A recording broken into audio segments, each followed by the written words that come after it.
മിൽമയിലെ സാമ്പത്തിക ക്രമക്കേട് അന്വേഷിക്കാൻ വിദഗ്ധ സമിതി. തിരുവനന്തപുരം മേഖലാ യൂണിയനിലെ കഴിഞ്ഞ 10 വർഷക്കാലത്തെ ക്രമക്കേടുകളാണ് ക്ഷീരവികസന വകുപ്പ് നിയമിക്കുന്ന 3-അംഗ സമിതി അന്വേഷിക്കുക. സാമ്പത്തിക ക്രമക്കേടുകൾ, നിയമനങ്ങൾ, കരാറുകൾ എന്നിവയെക്കുറിച്ചാണ് പ്രധാനമായും സമിതി അന്വേഷിക്കുക. മന്ത്രി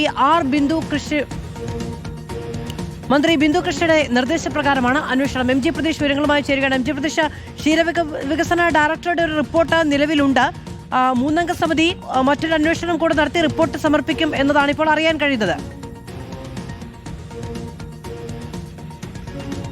മധു, തീർച്ചയായും തിരുവനന്തപുരം മിൽമ മേഖലാ യൂണിയനിൽ ഗുരുതരമായ സാമ്പത്തിക ക്രമക്കേടുകളും അഴിമതിയും നടന്നു എന്നതാണ് ക്ഷീരവികസന വകുപ്പ് ഡയറക്ടറുടെ അന്വേഷണത്തിൽ കണ്ടെത്തിയത്.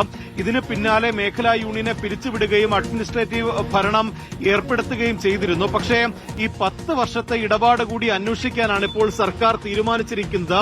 ക്ഷീരവികസന വകുപ്പ് ഇതുമായി ബന്ധപ്പെട്ട ഒരു 3-അംഗ സമിതിയെ നിയോഗിക്കാനാണ് തീരുമാനിച്ചിരിക്കുന്നത്. 2 ദിവസത്തിനുള്ളിൽ തന്നെ ഈ സമിതിയെ നിയോഗിച്ച് ഈ ഇടപാടുകളും ക്രമക്കേടുകളും ഉൾപ്പെടെ അന്വേഷിക്കാനാണ് ഇപ്പോൾ തീരുമാനിച്ചിരിക്കുന്നത്. പ്രധാനമായും 10 വർഷം ഈ തിരുവനന്തപുരം മേഖലാ യൂണിയനിൽ നടന്ന ഇടപാടുകൾ, നിയമനങ്ങൾ ഉൾപ്പെടെയുള്ള കാര്യങ്ങൾ അന്വേഷിക്കും. പ്രധാനമായും ഈ ക്രമക്കേടുകൾ സംബന്ധിച്ചാണ് കൂടുതൽ പരാതികൾ ഉയർന്നത്. ശബരിമലയിലേക്ക് കൊണ്ടുപോയ ഗുണമേന്മയുള്ള നെയ്യ് ഉൾപ്പെടെ മറിച്ചു വിറ്റു. ഇതുവഴി 85 ലക്ഷം രൂപയുടെ നഷ്ടം മിൽമയ്ക്ക് ഉണ്ടായി എന്നതാണ് ഈ റിപ്പോർട്ടിൽ കണ്ടെത്തിയിട്ടുള്ളത്. ഒപ്പം മഹാരാഷ്ട്രയിൽ നിന്ന് പാലെത്തിക്കുന്നതിൽ ക്രമവിരുദ്ധമായി ടെൻഡർ നൽകിയ വകയിലും 90 ലക്ഷത്തോളം രൂപയുടെ നഷ്ടമുണ്ടായിട്ടുണ്ട്. അങ്ങനെ വലിയ നഷ്ടം ഈ യൂണിയൻ ഉണ്ടായിട്ടുണ്ട്. ഇതുൾപ്പെടെയാണ് പ്രധാനമായും അന്വേഷണ പരിധിയിൽ വരിക.